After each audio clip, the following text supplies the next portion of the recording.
Hi hello and good morning friends. இன்றைக்கி நம்ம பார்க்க போகிற திருத்தலம் ஒரு அழகிய மேற்கு நோக்கி அமைந்த முருகன் திருத்தலம் பற்றி தான் இந்த காணொலியில் பார்க்க போகிறோம். இப்போ தான் நீங்கள் முதல் முறையாக என்னோட சேனலை பார்க்குறீங்க அப்படின்னா மறக்காமல் ஒரு சப்ஸ்கிரைப் பண்ணிக்கோங்க. இப்போ வாங்க வீடியோக்குள்ளே போகலாம். ஒரே மலையில் குடைவரை கோவில் 1000 ஆண்டுகளை கடந்த வரலாறு. மேற்கு நோக்கி அருள் பாலிக்கும் முருகப்பெருமான் எண்ணற்ற பக்தர்களின் வேண்டுதல்களை நிறைவேற்றும் அதிசய திருத்தலம். இதுதான் தூத்துக்குடி மாவட்டத்தில் அமைந்துள்ள புகழ்பெற்ற கழுகுமலை முருகன் கோவில்.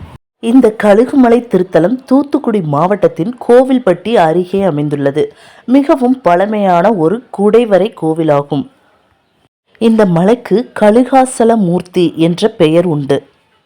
இந்த மலையில் சம்பாதி மற்றும் ஜடாயு என்ற 2 கழுகுகள் இங்கு தவம் செய்து முருகப்பெருமானின் அருளை பெற்றதால் இந்த மலைக்கு கழுகுமலை என்ற பெயர் உண்டானது.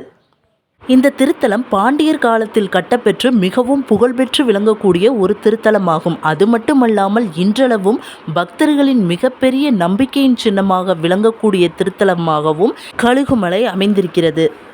இங்கு அருள்பாலிக்கும் முருகப்பெருமான் ஒரே ஒரு முகமும் 6 கரங்களும் கொண்டு வள்ளி தெய்வானையுடன் காட்சியளிக்கிறார்.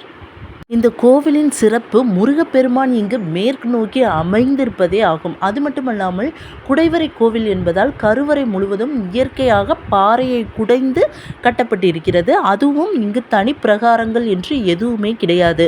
கோவிலை சுற்றி வர நினைப்பவர்கள் மலையை முழுவதுமாக கிரிவலமாக மட்டுமே சுற்றி வர முடியும்.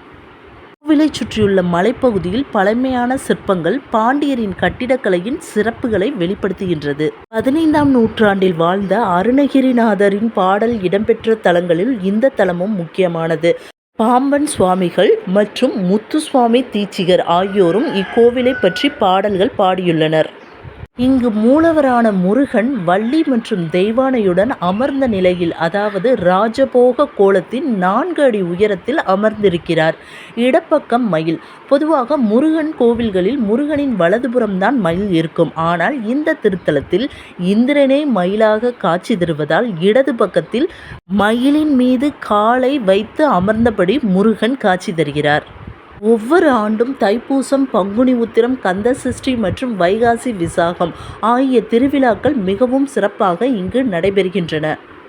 அது மட்டுமல்லாமல் ஆயிரக்கணக்கான பக்தர்கள் காவடி, பால்குடம் எடுத்து முருகப்பெருமானை வழிபட்டு செல்கின்றனர்.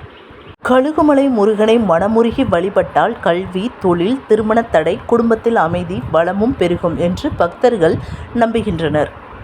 நீங்களும் ஒரு முறை கழுகுமலை முருகப்பெருமானை தரிசித்து அவரது அருளை பெறுங்கள். இந்த வீடியோ பிடிச்சிருந்ததுன்னா லைக் பண்ணுங்கள், உங்களோட நண்பர்களுக்கு ஷேர் பண்ணுங்கள். இதுபோல் மேலும் பல ஆன்மீக தகவல்களுக்கு என்னோட சேனலை சப்ஸ்கிரைப் பண்ணிக்கோங்க. கூடவே பெல் ஐக்கானையும் கிளிக் பண்ணுங்கள். அப்போ தான் என்னுடைய எல்லா நோட்டிஃபிகேஷனும் உங்களுக்கு உடனுக்குடனே வரும். தேங்க்ஸ் ஃபார் வாட்சிங்.